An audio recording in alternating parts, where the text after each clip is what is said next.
یاد رکھیں میرے بھائی، بزرگ فرمایا کرتے تھے کہ امت محمد اس دنیا میں دائی بن کر کے آئی ہے، باقی ساری قومیں مدعو ہیں۔ اور ایک دائی جو ہوتا ہے اس کی حیثیت ایک طبیب کی ہوتی ہے، ڈاکٹر کی ہوتی ہے، اور مدعو مریض کی طرح ہوتا ہے۔ اس اسپتال دنیا میں نے عرض کیا تھا اس سے پہلے کہ اس اسپتال دنیا کا المیہ یہ ہے کہ آج مریض اپنے ڈاکٹر سے بدظن ہو گیا ہے اور ڈاکٹر اپنے مریضوں سے بدظن ہو گیا ہے۔ لیکن پھر بھی اگر مریض ڈاکٹر سے بدظن ہو جائے تو بات سمجھ میں آتی ہے، کیونکہ وہ ہے ہی مریض، اور مریض ہو سکتا ہے پاگل ہو، مینٹل ہو، وہ دیوانہ بھی ہو سکتا ہے، اس کا مائنڈ بھی خراب ہو سکتا ہے۔ اور ویسے بھی جب کوئی مریض زیادہ دن اپنی بیماریوں میں مبتلا رہتا ہے، مرض سے لڑتے لڑتے اس کا مزاج ویسے ہی چڑچڑا ہو جاتا ہے، تو پھر وہ ڈاکٹر کو گالیاں دیتا ہے، ڈاکٹر کے وجود میں اس کو اپنا دشمن نظر آتا ہے، پھر ڈاکٹر کی بتائی ہوئی چیزیں، اس کی دی ہوئی دوائیں اسے ہضم نہیں ہوتی ہیں، اور بلکہ وہ کبھی کبھی ہوتا ہے تو اس کا دماغ خراب ہوتا ہے تو ڈاکٹر کی چیزوں کو بھی توڑنے پھوڑنے لگتا ہے۔ تو مریض اگر ڈاکٹر سے بدظن ہو جائے تو یہ کوئی تعجب کی چیز نہیں ہے، حیران ہونے والی بات نہیں ہے۔ لیکن اگر ڈاکٹر اپنے مریضوں سے بدظن ہو جائے تو پھر یہ سوچنے کی بات ہے، یہ ہوش مندی کے خلاف ہے۔ ڈاکٹر اگر مریضوں سے بدظن ہو گیا تو مریضوں کا علاج کون کرے گا؟ میرے بھائی، آج مسئلہ یہ نہیں ہے کہ دوسری قومیں ہم سے بدظن ہیں، مسئلہ یہ ہے کہ ہم دوسری قوموں سے بدظن ہو گئے ہیں۔ آج ہمیں بہت زیادہ ضرورت ہے، چونکہ ہم یہاں پر ایک دائی اور ایک ڈاکٹر کی حیثیت رکھتے ہیں، اس لیے اپنے ساتھ رہنے والے اپنے غیر مسلم بھائیوں، اب دوسری قوموں کو اپنا مخالف اور حریف سمجھنے کے بجائے انہیں اپنا مریض سمجھنا چاہیے، اور ان کے ساتھ نرمی، شفقت، پیار اور محبت کا برتاؤ کر کے ان کے اس نفرت کا صحیح طریقے سے علاج کرنا چاہیے۔ یاد رکھیں میرے بھائی، نفرت کی آگ کو، میں بار بار یہ جملہ بولتا رہتا ہوں، نفرت کی آگ کو محبت ہی ٹھنڈی کر سکتی ہے۔ آج کی اس جو دنیا، ہمارے خاص طور پہ ملک کا جو ماحول بنا ہوا ہے، اور جو نفرتیں اس قدر عروج پہ ہیں، اور ہمارے آپ کے خلاف جو آئے دن سازشیں ہوتی ہیں، منصوبے ہوتے ہیں، اور جو موب لنچنگ کے اور طرح طرح کے واقعات اور حادثات پیش آتے ہیں، میرے بھائی اگر ان حالات کو آپ سدھارنا چاہتے ہیں تو پھر ایسے ماحول میں آپ کو اپنے ملک کے لوگوں کے سامنے وہی اخلاق پیش کرنے ہوں گے جو میرے حضور علیہ الصلوۃ والتسلیم نے مکہ والوں کے سامنے پیش کیے تھے۔ ادفع باللتی ہی احسن فاذا الذی بینک وبینہ عداوہ کأنہ ولی حمیم۔ یہ میرا اللہ کہہ رہا ہے، میرے رب کا قرآن فرما رہا ہے کہ تمہیں اپنا دفاع کرنا ہے، نفرتوں کے ماحول کو چینج کرنا چاہتے ہو، محبتوں کو عروج دینا چاہتے ہو، لوگوں کے دلوں کی دنیا بدلنا چاہتے ہو، دشمنوں کو دوست بنانا چاہتے ہو، تو ان کے سامنے اچھا برتاؤ کرو، اچھے طریقے سے پیش آؤ، ان کے ساتھ نرمی کا معاملہ کرو، چونکہ تم اقلیت میں بھی ہو، اس لیے بہت ضروری ہے کہ نبوی اخلاق اور ان کی سیرت کو تم اپنا اسوہ بناؤ۔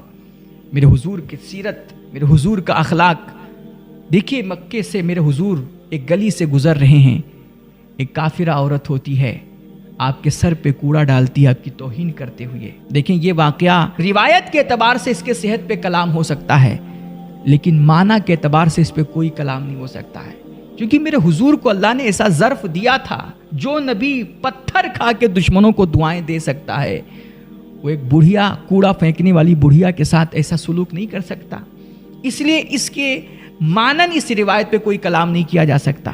میرے حضور گلی سے گزر رہے ہیں، کافرہ عورت ہے، بڑھیا عورت ہے، وہ آپ کے سر پہ کوڑا ڈالتی ہے، میرے حضور مسکرا کے گزر جاتے ہیں۔ دوسرے دن میرے حضور پھر اسی راستے سے گزرتے ہیں، پھر وہ عورت آپ کے سر پہ کوڑا ڈالتی ہے، میرے حضور مسکرا کے گزر جاتے ہیں۔ تیسرے دن پھر میرے حضور اسی راستے سے گزرتے ہیں، وہ عورت حسب معمول آپ کے سر پہ کوڑا ڈالتی ہے، میرے حضور مسکرا کے گزر جاتے ہیں۔ اب 2-4 دن، اب یہ روز کا معمول ہو گیا، میرے حضور گزر رہے ہیں، عورت سر پہ کوڑا ڈال رہی ہے۔ کسی نے اس پہ کلام کرتے ہوئے کہا کہ اگر یہ روایت صحیح ہوتی تو بار بار وہ عورت اس راستے پر میرے حضور کے سر پہ کوڑا ڈالتی ہے تو حضور کو اپنا راستہ نہیں بدل لینا چاہیے؟ بھئی بار بار اس راستے پہ آپ کے اوپر کوڑا ڈالا جا رہا ہے تو آپ اس راستے پہ جاتے کیوں ہیں؟ آپ دوسرا راستہ اختیار کر لیں۔ کہا وہ عورت جب بار بار آپ کے سر پہ کوڑا ڈال رہی تھی اس راستے پہ تو حضور نے اپنا راستہ کیوں نہیں بدلا؟ ہم نے کہا جو لوگ قوموں کا مزاج بدلنے آتے ہیں نا، وہ اپنے راستے نہیں بدلا کرتے ہیں۔ پوچھا یا رسول اللہ آپ اپنا راستہ کیوں نہیں بدلتے ہیں؟ گویا میرے حضور کی بارگاہ سے جواب آیا، اگر ہم نے اپنا راستہ بدل لیا تو بڑھیا کا مزاج کون بدلے گا؟ اللہ اکبر۔ میرے حضور روزانہ اسی راستے سے گزرتے ہیں اور روزانہ بڑھیا آپ کے سر پہ کوڑا ڈالتی ہے۔ ایک دن میرے حضور اس راستے سے گزر رہے ہیں تو آج آپ کے سر پہ کوڑا نہیں گرا۔ تو کوڑا نہیں گرا تو میرے حضور رک گئے اور اگل بگل کے لوگوں سے پوچھا کہ اس چھت سے روزانہ مجھ پہ ایک بڑھیا کوڑا پھینکا کرتی تھی، آج وہ بڑھیا یہاں پر دکھ نہیں رہی، مجھ پہ کوڑا نہیں پھینکا اس نے، تو وہ کہاں چلی گئی؟ تو محلے کے لوگوں نے بتایا کہ وہ بڑھیا بیمار ہو کر کے بستر پہ کراہ رہی ہے۔ اللہ اکبر۔ سوچیں ہمارا آپ کا کیا رویہ ہوتا۔ میرے حضور اس بڑھیا کے گھر جاتے ہیں۔ بڑھیا کے گھر پہ جب دستک ہوتی، میرے حضور جب اندر داخل ہوتے ہیں نا، تو بڑھیا میرے حضور کو دیکھ کر کے وہ بھی سہم جاتی ہے کہ شاید روزانہ ان کے سر پہ کوڑا پھینکتی رہی، آج ان کو بھی غصہ آ گیا تو یہ بدلہ لینے آ گئے ہیں، اور میرے اگل بگل ہے بھی کوئی نہیں، میں بیمار ہوں، میں بستر پہ پڑی ہوں، تو آج ان کو موقع مل گیا ہے، اس لیے یہ بدلہ لینے آئے ہیں۔ جیسے میرے حضور کو بڑھیا دیکھتی ہے فوراً اٹھ کر کے بیٹھ جاتی ہے اور کہتی ہے بدلہ لینے آئے ہو؟ میرے حضور مسکرا کے کہتے ہیں نہیں ماں، بدلہ لینے آئی، تیرا حال پوچھنے آیا ہوں۔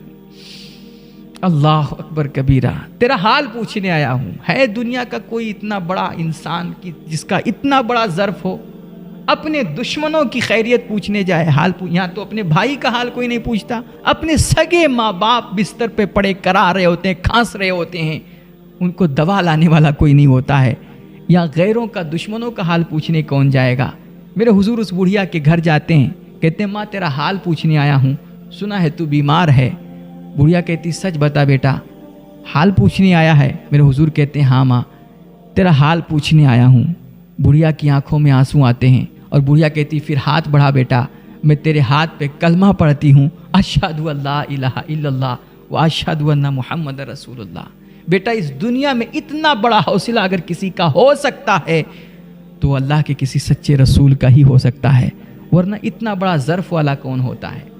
میرے بھائی یہ میرے حضور کے اخلاق ہیں، یہ میرے حضور کے کردار ہیں، اور یہ میرے حضور کا وہ خوبصورت طریقہ ہے کہ جس کے ذریعے سے آپ نے بڑے بڑے دشمنوں کو بھی اپنا غلام بنا لیا، اپنا اسیر بنا لیا۔